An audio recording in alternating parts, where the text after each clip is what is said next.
सबैजना नमस्कार। तपाईहरुलाई लोकसेवा तयारी कक्षा सबैका लागिमा फेरि पनि स्वागत गर्न चाहन्छु।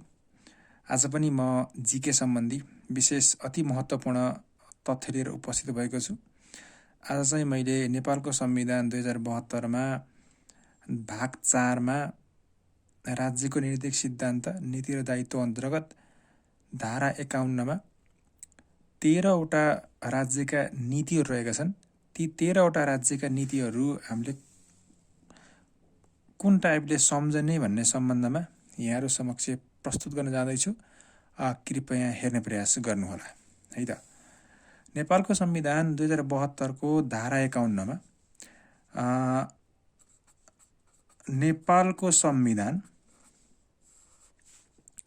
नेपालको संविधान 2072 को भाग 4 मा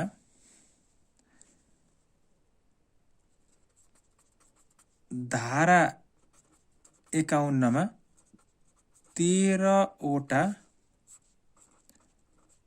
राज्यका नीतिहरू रहेका छन्। नीतिहरू छन् र ती नीतिहरू हामीले कुन टाइपले सम्झने भन्ने सम्बन्धमा जस्तो क देखि ड सम्म राज्यका नीतिहरू रहेका छन्। क ख ग घ ङ देखि ड सम्म राज्यका नीतिहरू कसरी सम्झने भन्ने सम्बन्धमा म एउटा फर्मुला युज गर्छु र त्यसैको आधारमा सहज तरिकाले चाहिँ नि हामीले राज्यका नीतिहरू कण्ठ गर्न सकिन्छ है त। जस्तो यसको फर्मुला के छ भन्दाखेरि के सम्झौं भन्दाखेरि राती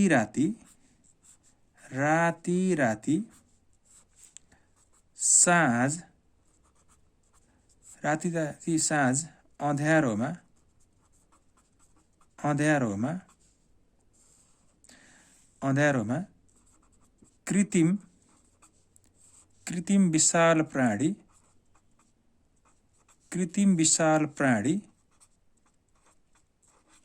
कृत्रिम विशाल प्राणी नाम श्रद्धय शारदा नेउपाने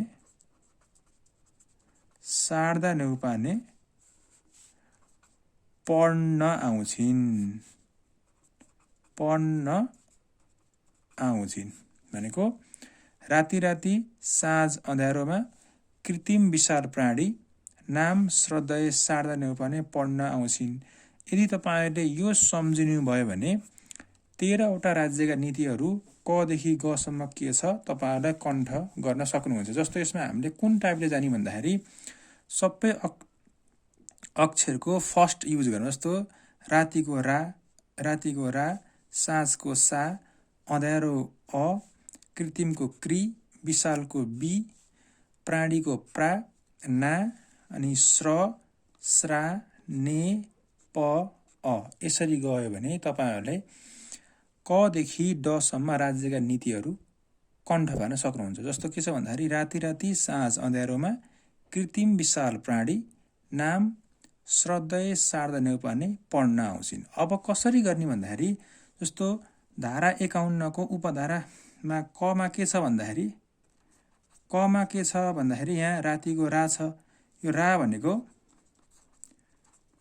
राष्ट्रिय एकता र राष्ट्रिय सुरक्षा सम्बन्धी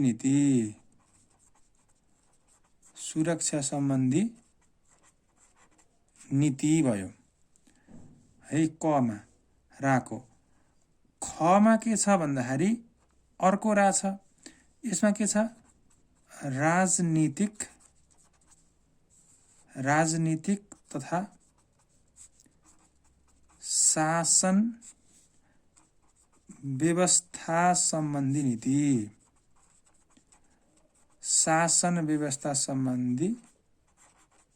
नीति। त्यस्तै गरेर ग मा के छ अब साको पालो आयो। सा भनेको सामाजिक तथा सांस्कृतिक रूपान्तरण सम्बन्धी नीति। त्यस्तै गरेर घमा छ राति राति साँझ भयो, अब अँध्यारोको अ, घमा अ भनेको चाहिँ नि अर्थ उद्योग र वाणिज्य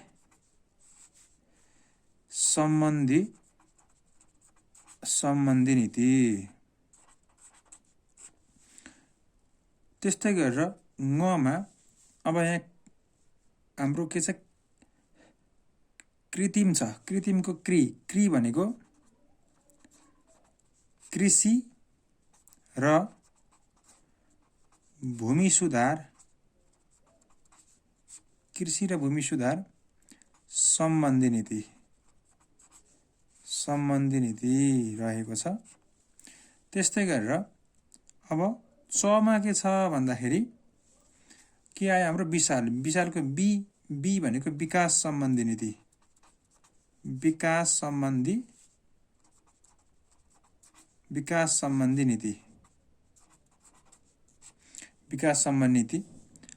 अर्को छमा छ विशाल आयो। अब प्राणीको प्रा भनेको चाहिँ प्राकृतिक साधन स्रोतको संरक्षण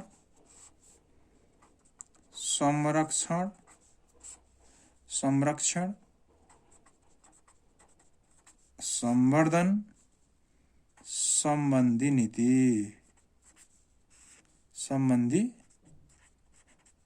नीति।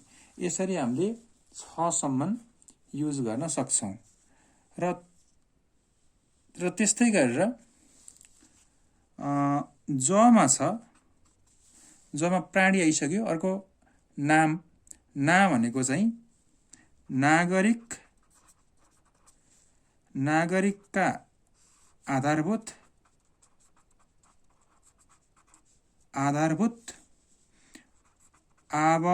आवश्यकता सम्बन्धी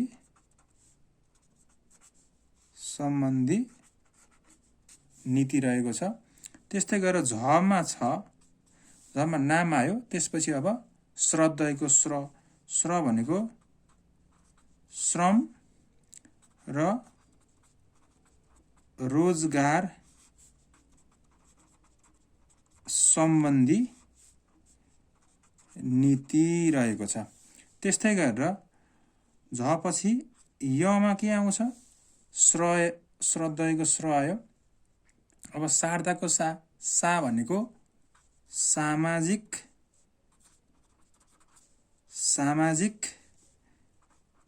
न्याय र समावेशीकरण सम्बन्धी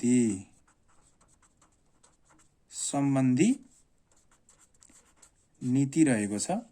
र त्यस्तै गरेर यहाँ पछि टमा हाम्रो शारदा आइसक्यो। अब नेउपानेको न्या छ, यहाँ नियमा न्याय र दण्ड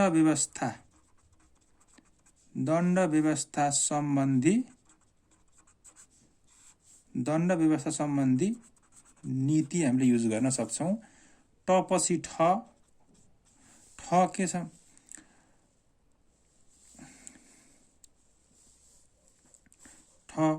अब ठमा के आउँछ भन्दाखेरि नेउपाने आयो। त्यसपछि पढ्नको प भनेको पर्यटन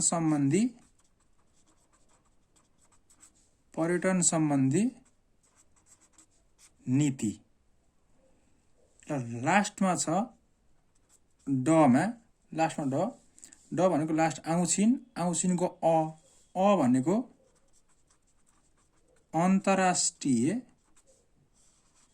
अन्तर्राष्ट्रिय सम्बन्ध सम्बन्धी नीति। यसरी हामीले 13 वटा राज्यका नीतिहरू हामीले कण्ठ पार्न सक्छौँ। म फेरि सरस्वती फेरि भन्छु। नेपालको संविधान 2072 मा धारा 51 मा 13 वटा राज्यका नीति रहेका छन्। त्यो नीतिहरू कसरी सम्झिने भन्ने सम्बन्धमा राति राति साँझ अँध्यारोमा कृत्रिम विशाल प्राणी नाम श्रद्धेय सार्वधानी भने पढ्न आउँछिन्। यी सबै अक्षरहरूको सुरुको टर्मबाट हामीले चाहिँ नि राज्यका नीतिहरू निकाल्न सकिन्छ। जस्तो कमा सुरुमा रा छ, राष्ट्रिय एकता र राष्ट्रिय सुरक्षा सम्बन्धी नीति। खमा छ अर्को रा छ, राजनीतिक तथा शासन व्यवस्था सम्बन्धी नीति। गमा यहाँ सा छ, सामाजिक तथा सांस्कृतिक रूपान्तरण सम्बन्धी नीति। घमा छ यहाँ अँध्यारोको अ भनेको अर्थ उद्योग र वाणिज्य सम्बन्धी नीति।